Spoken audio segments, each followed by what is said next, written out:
I'm going to go ahead and record this and should be able to check this out later or talk to me one-on-one. So we're going to dive right in and make the most of our time here today. So as a business owner, whether you have a business already or you're thinking about getting into one of the most important things that every business owner has to do is you really have to grow your business. That's an absolute critical thing. If you're not growing, you're dying. And a lot of business owners lose sight of that. They get that initial effort to get up to a certain level, but they don't keep pedaling. And unfortunately, life comes along with some variety of hills, and then before long, you're actually going backwards or you stop. And it takes a lot of energy to go forward from there.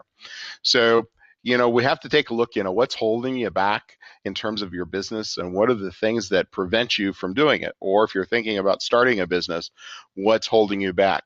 We know that there's a whole lot of mindsets, but you have to basically move forward and you have to make sure that you're ready. So today, what we're going to do is we're going to see what we can do to break through together to make a difference and maybe see some things in a little bit different light. So as our rough objective for today, we want to shed some light on some of the elements that are critical to have a successful business. We want to talk a little bit about some of the strategies of the actual tactical steps that you would do to go down a little bit better path and maybe take some mystery out of some topics that you maybe have thought about. Now, today is, again, kind of an introduction. We'll be talking about some things in generalities, and through the course of the time, we'll also be talking about what you can do from here. So I'm expecting that each one of you should have a little bit better vision of what could be in your business by taking some of the information we're going to talk about and just ask those same questions of your business to see whether or not you've got an opportunity to grow. There are a couple of things that you will probably pick up along the way, things that you could basically do or try now. So I encourage everybody to have a pad of paper and a pen beside you so that you can write down some of these ideas. So many times things go in one ear and out the other ear, don't they? And so what we want to do is we want to capture them, put them on paper so that later on when we're tired, we can still remember some of those things. And the last thing is I really want to make sure that I don't leave you stranded.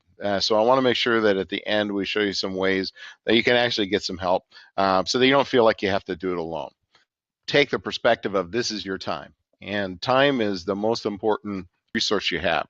Once you've spent it, it's gone. You can never get it back. We can spend a lot of money and we can always earn it back, but this is your time. So I'm only here to help.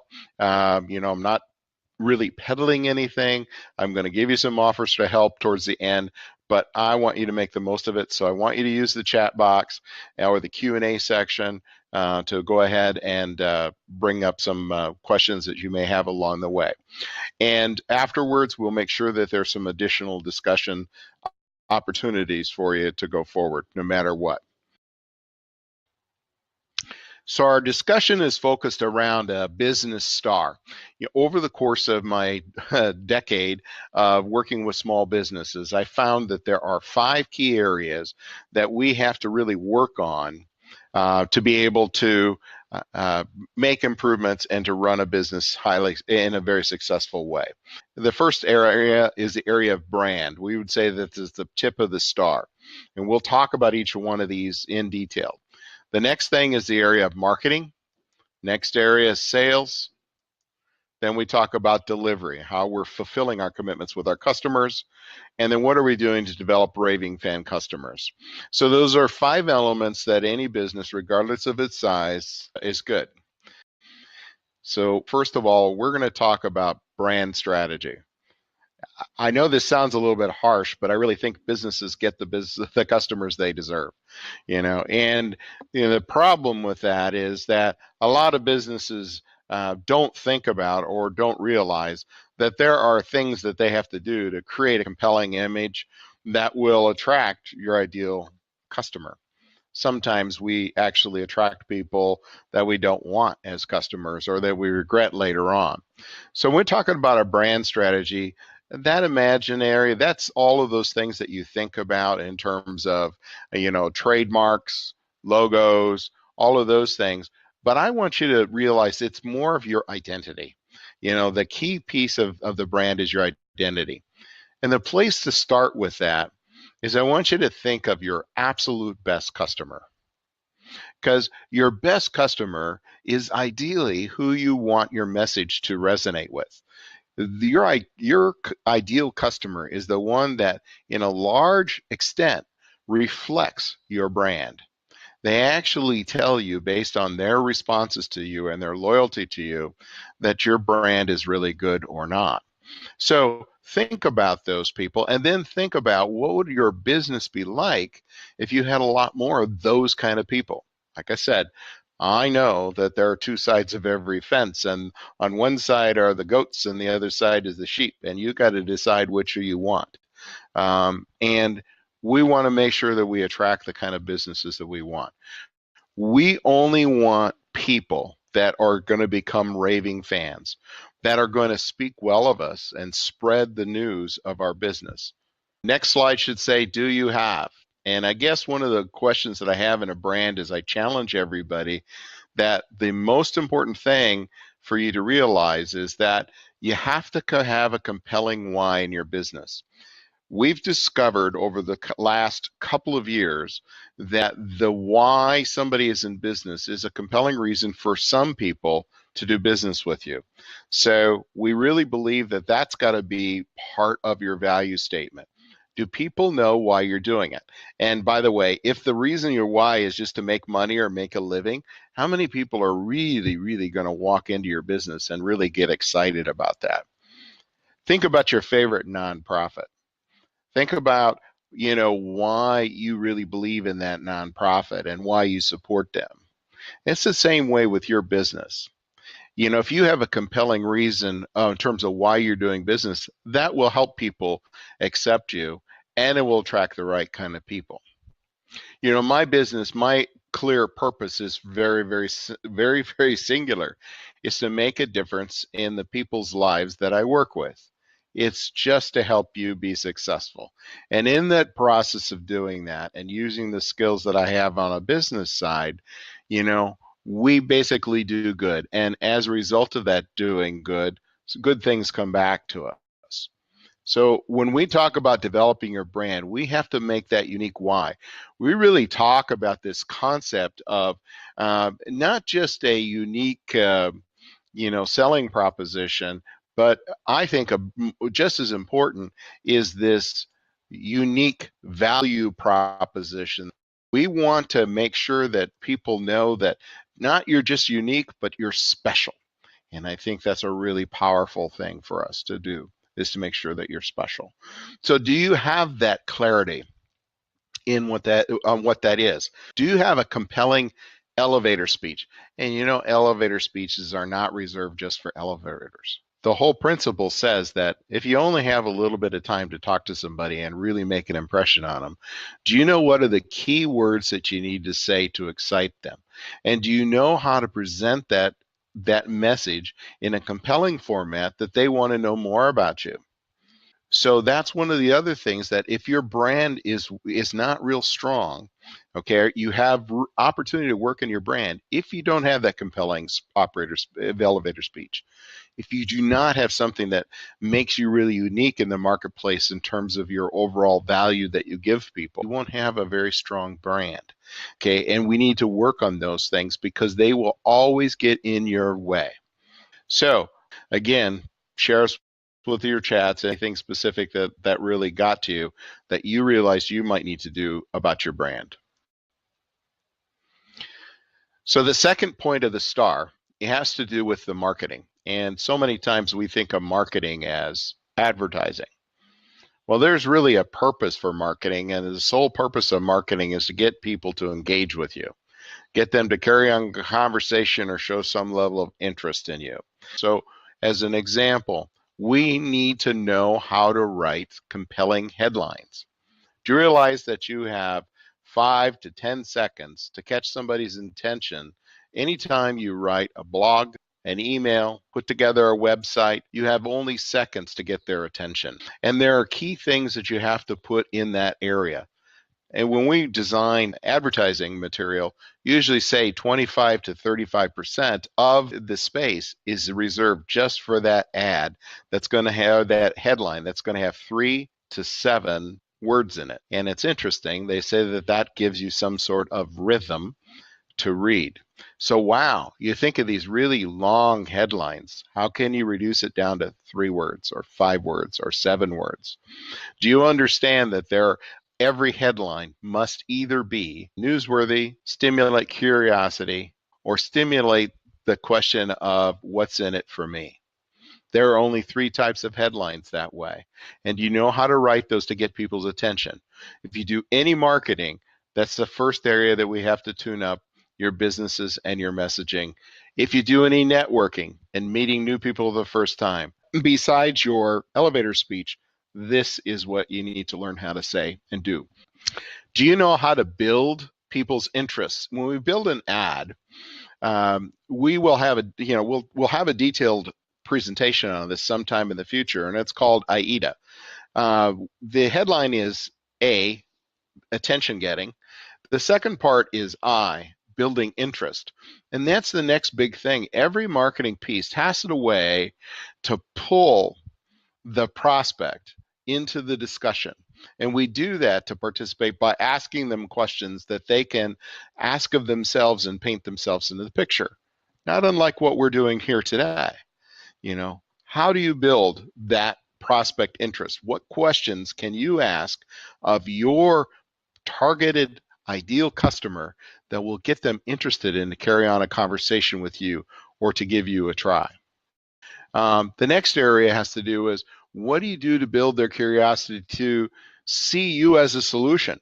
So they're kind of curious. They say you're kind of nice and there might be some things, but how do they build that demand and interest? Do you know the process of doing that and nurturing that? And marketing is not just about getting people's attention. It's about developing the first part of the relationship so that they show more interest to ultimately take some action. Okay. Do you need to add, and that becomes the next thing, is in every marketing piece, you need to direct people to actually make a decision or take some action to do something with you. Another really big item for every business in marketing is, do you really know what you're spending? It's kind of amazing. We were doing some review of some recent Facebook ads, and it was interesting that the difference between a high return Facebook ad and a low return Facebook ad all revolve around a 5-word headline. The one that had the best 5-word headline had the highest return on investment. Okay. And regardless of how much you promoted it, regardless of how much you paid for it, you wouldn't be able to make it any better. Now, what I think is more important is, do you know for every dollar that you spend in marketing, what it's doing for you? Because honestly, if it's not doing anything for you, why are you doing it? And you need to have a way to measure it, because marketing is math, really simple math. You spend X amount of money to get X amount of people to interact with you, okay, to actually raise their hand and say, I would like to be considered a prospect for your business. So think about your business and think about what you do know or don't know. Do you know these things, or is there an area that you would like to have some help in? Knowing where the gaps are is the first step of every performance improvement. So identify the gaps, and then we can work for solutions that are specific to you. The third element of the STAR is sales. And sales is, for me, defined as professionally helping people make great decisions. It's not about pushing product. It's not making sure that they buy. It's helping them make great choices. And if you take that philosophy with every one of your businesses, you will be a better salesperson, and you will get more people to say yes, and you'll sleep really, really well at night. So there are some keys to being able to do that and to understand. The first thing is that, all things being equal, people do business with people they know, like, and trust. And so our relationship and our time at the very beginning is to get them to know, like, and trust us. I ask yourself, do you have a formalized and consistently followed four-step sales process? I think that's really, really important. And I use a four-step sales process with lots of salespeople, and we focus on building rapport, learning how to ask great questions, getting permission to provide solutions, and then helping people make the next step or the next take the choices and make some choices. But you need to learn that. And if you don't know what those four steps are, that would be something I'd write down to say, look, I need to formalize that process in my business. I need to know how I can build a very fast rapport when I meet somebody. I need to know how I can ask great questions that help get beyond what people want to what they really, really need. I was actually working with a leadership team yesterday, and we were talking about an entrepreneur that one of the people was trying to help. Actually, the CEO was mentoring another business, and they fired him, or he fired them because they wouldn't do the work. And I described it as, people walk in and say, I want to be skinny and weigh less. That's great. And that's what they want. But what they need to do is they need to learn how to eat less and exercise more. And I know that makes sense, but most of your customers walk in with wants. And your job is to get below the surface and find out what they need so that you can really satisfy what, them long term. The next thing is you got to get permission to propose solutions, and you need to learn how to link them directly back to the needs you identified. You have to learn how to help them see the future so that they can move towards the future. And then you need to gently take their hands and guide them so they can experience the benefits that you've identified together. That's the four-step sales process. And I haven't found very many businesses that can't tune up on that over and over again to make a big difference. The reason I know that is simply this. Do you know what your conversion rate is? Of the people that come to you and say, hey, look, I'm really interested in your product or service, how many of them actually say yes? Now, regardless of where you start, let's say it's 10%, let's say it's 50%. I don't really care where you start. The question is, wouldn't it make a lot of sense to you if you could make that number higher? If a larger percentage of people to say yes. Many of us at some point in our career, and if you're an entrepreneur, you will always be a salesperson. Your success depends not just on how many people you meet, but how many people say yes. And you can't make anything better unless you know where you are. So what gets measured gets done. Do you know your conversion rate in your business? Again, take stock, come up with some ideas or identify some gaps for your business. Are there some things that I've just heard about that I need to learn? Next item, next on the star, it has to do with delivery. We set all these expectations with our customers when we start doing business with them. And the most important thing there is now we get the moment of truth. Okay, they said yes. Okay, and we can talk all about kind of the regrets, those kinds of those sales regrets that come. But our objective is to basically meet and exceed those expectations all the time. And that also doesn't happen by accident. We need to have processes that really help make sure that we have clearly identified what they expect and then made sure that we're doing very well to that. I just want you to think of, have you ever had somebody in business or in personal life where you thought they knew what you wanted, but they showed up with something else?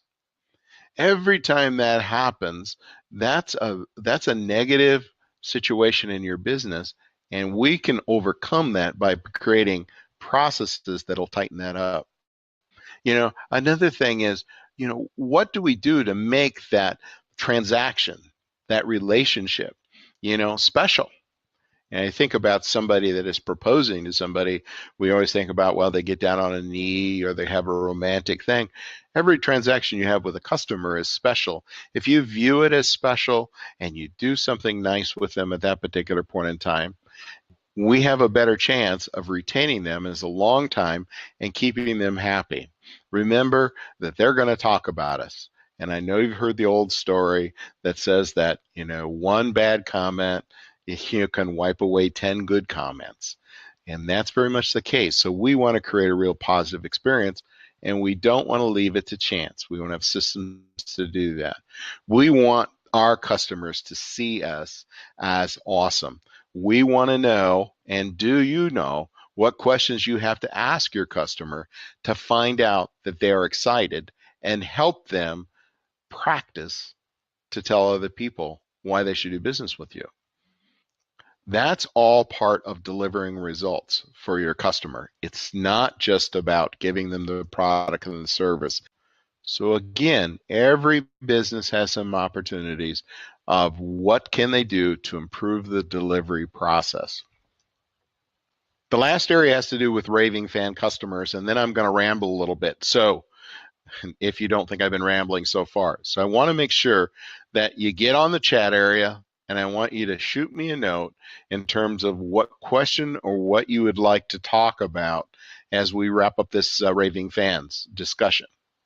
Now, I really believe in the Stephen Covey habit of begin with the end in mind.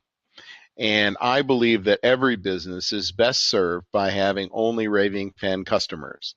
I've defined raving fan customers as those that come again and bring their friends. So if I get somebody and I have a restaurant, or I have a brewery, or I have any type of business, I want them to continue to buy from me, and I want them to speak well of me and invite their friends to come along to be part of that experience. So it's critical that we do something proactive to do that. How do we get our customers talking about us? That is actually the objective of the raving fan customer element of the star. First of all, what are you doing to pleasantly surprise your customer every time you see them? And I suggest that starts when they walk in your store or they meet you for the first time. I remember working with a furniture store up in New York, and we said we needed to create this wow experience from the very first time somebody walked into our retail store. And so what we did is I said, great, let's give them something. What do you mean? We give them something if they buy? I says, no, let's give them something when they walk in. So we actually put together a gift valued at about $20. So we gave them a gift. We took them on a tour. We treated them like royalty, and we gave them a really good time each time. And it was kind of interesting. You'd say, wow, you go broke doing that. Not really. During the next few months, at the beginning of the recession, when the industry was flat on its back, that business over 4 months to 6 months grew by 60%. Okay, and it grew strongly on the back of every customer was special, especially the brand new ones. Okay, so treat everybody like they're a customer before they even buy from you. Okay, that's another good thing. But make sure that your customer is happy to see you and every single time. Another area that I think people really, really miss is staying in touch. There's an old story about Joe Girard. Joe Girard was the Guinness World Book Record holder of selling new and used cars. Basically, Joe would always send people 13 cards. Do you realize that on average, everybody buys a car about every 36 months? So Joe, when you buy your car from him, he's going to send you a card and say, thank you for buying a car from me. I hope you're having a great time. And should you ever need another car or anything else, give me a call. I'll be happy to help you. This is Joe Girard. Now, that's what you might expect from a lot of salespeople on the very first time you talk to them. But just imagine, Joe Girard did that every single month. Okay, so the next month he says, look, it's about the 4th of July. I hope your car is going great. I hope you had a chance to take a nice vacation. If you ever need any help or want to talk about another car, give me a call. I'm Joe Girard. And so it would happen every single month plus birthdays. Now think about that. When somebody decides that they're going to buy a new car or a used car, or one of their relatives or friends or neighbors walks in and says, I've been thinking about a new car. Do you got any recommendations? What do you think they say? They say, hey, how about Joe? He sends me a note every single month. So for a small investment, we get people to come back and bring their friends. That's just an example of what staying in touch is all about. And today there's so many other ways you can do it, providing value. And it takes a little bit of planning, but it's worth it in the end. You spend all this time to get a customer the first time. Don't you want them to come back and buy from you again? And more importantly, don't you want them to bring you their friends and introduce their friends to you? So make that an active thing. And if you're not doing those things, great opportunity. I think it's kind of amazing how many businesses don't invite their customers back. They assume if I sold caskets that I wouldn't want to ever invite people back to buy another casket. It doesn't quite work that way.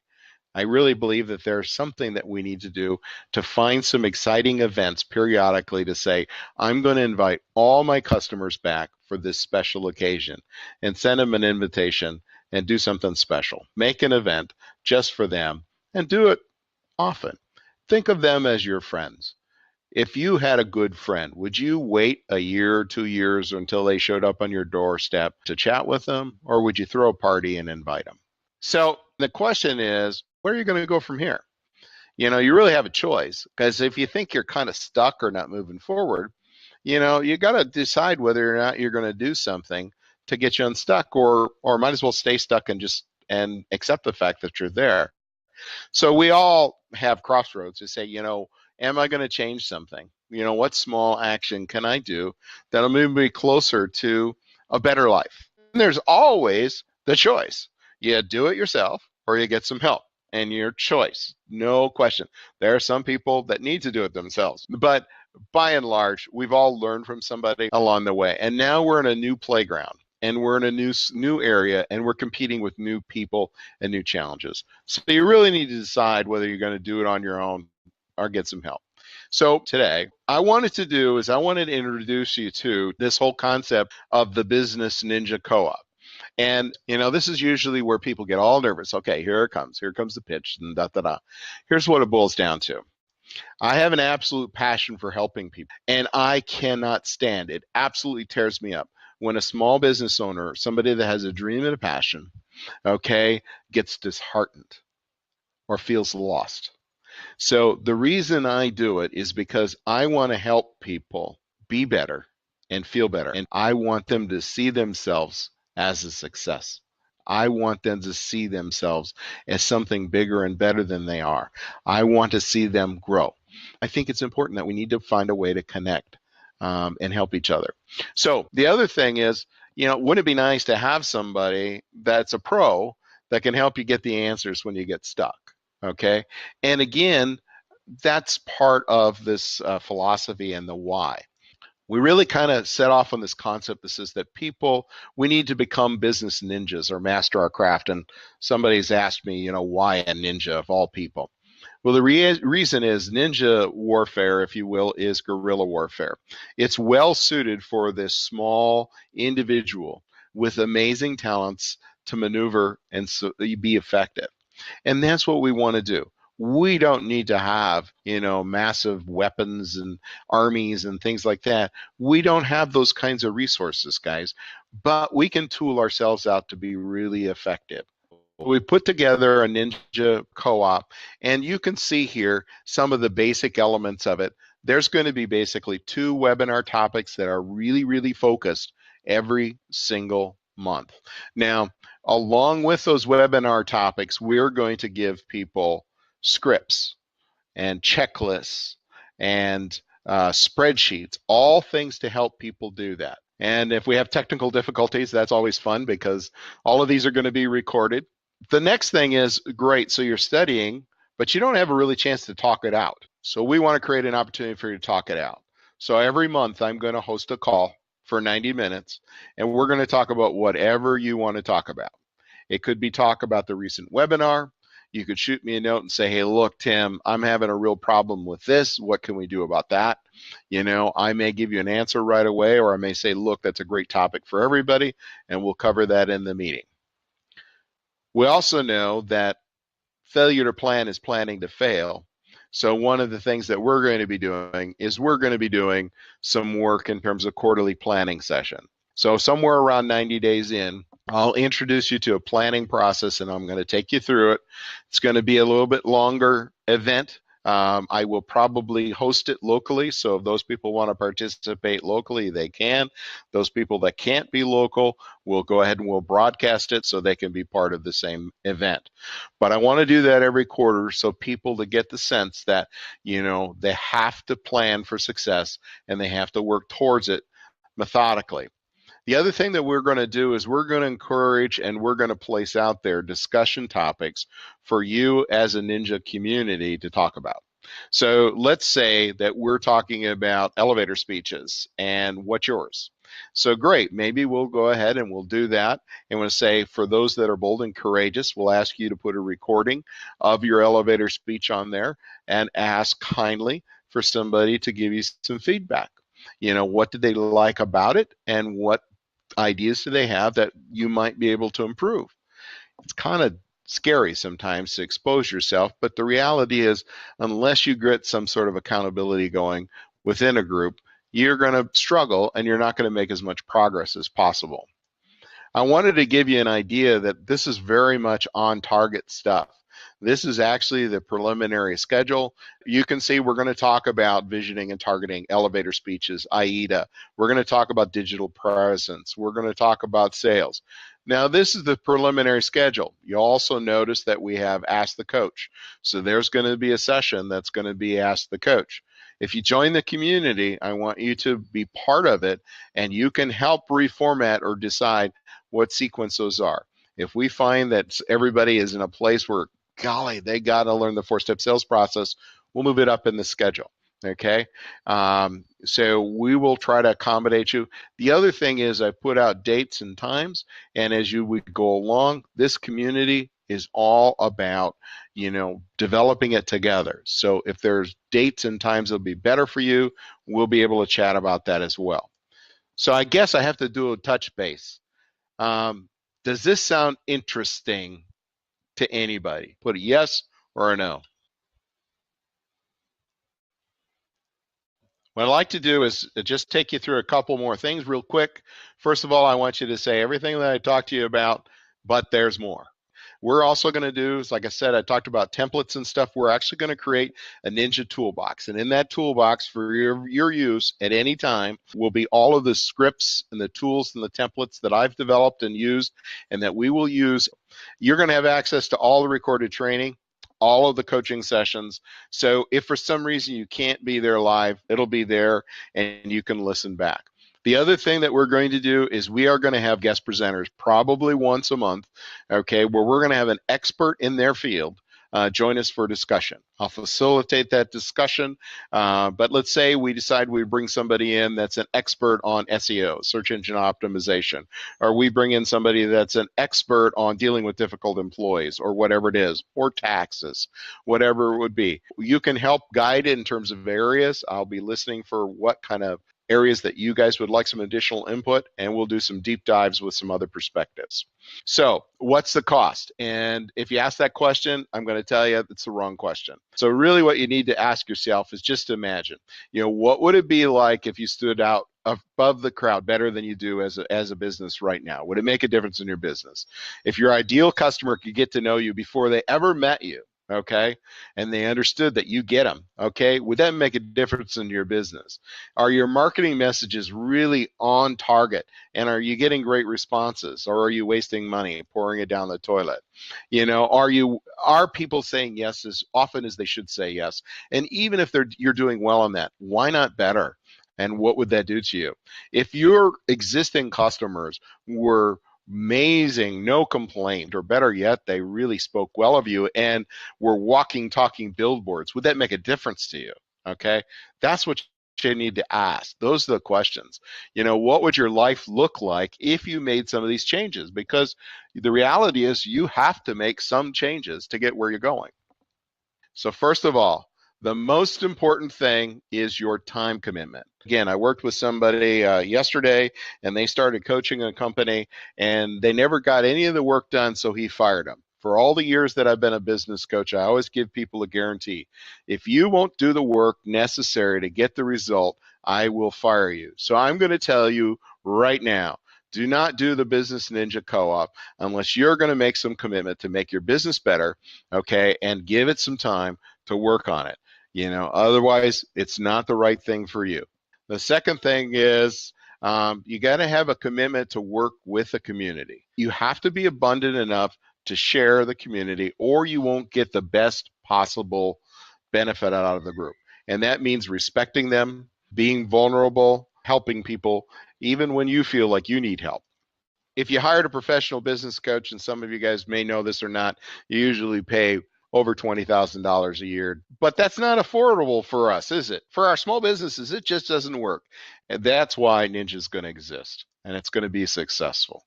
So here's the little deal. Ninja Business Co-op investment is as little as $50 a month, okay? Okay, for basically the same level of professional coaching that you probably get for more like $1,500 a month. This is limited time and it's for charter members. And let me explain what limited time and charter members. Charter members are for you and for those people that in the course of month of June and July say, yeah, I want to be part of the community. Okay, this offer expires at the end of June. It will go up to $1,000 a year and $100 a month. I want to have some dedicated people early on in this program to be able to make a difference. And I want to create success in you that's going to go for a long period in time and something that you'll be able to share with fellow members. Together, we're going to be able to do some things. I'm going to be your personal sensei, teacher, coach. I will bring other people in to help you even beyond that so you don't have to listen to my voice, so that you'll have some other perspectives. What we've done is we put together a place where you can sign up to become a charter member. Now, here's what sign up means. You're going to go to, it says become a charter member.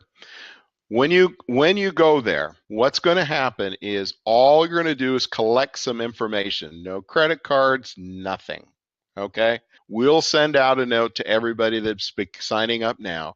I'm going to say, do you want to go ahead? Then we'll have you pay whatever works out for you, whether you want to pay monthly or want to pay annual, and we'll go forward from there. But what I want you to do is I want you to join today and say, yeah, I want to be part of this. And I will make sure it's a great experience. And if I don't, you're not out of anything other than a little bit of time. Go take a look at it. If you're interested, feel free to fill it in. My objective is to basically to make sure that I get a one-on-one time, at least on the phone, finding out what your dreams and your schemes are. Well, we're kind of at our time. Sorry for any of the technology issues. Hey, sign up, learn some more. Join us for some more of these webinars. Again, what we'll do is if you do sign up, we're going to make sure you get access to all the recordings. So if for some reason you can't attend, that's great. I think you're going to find very, very quickly, we're going to have a lot of templates and a lot of tools that you're going to be able to use. I promise you, I can move you forward in tiny, tiny steps and have a more successful career or business. Not a problem. Okay? So anyway, thanks a lot, guys. Have a great day. Bye-bye.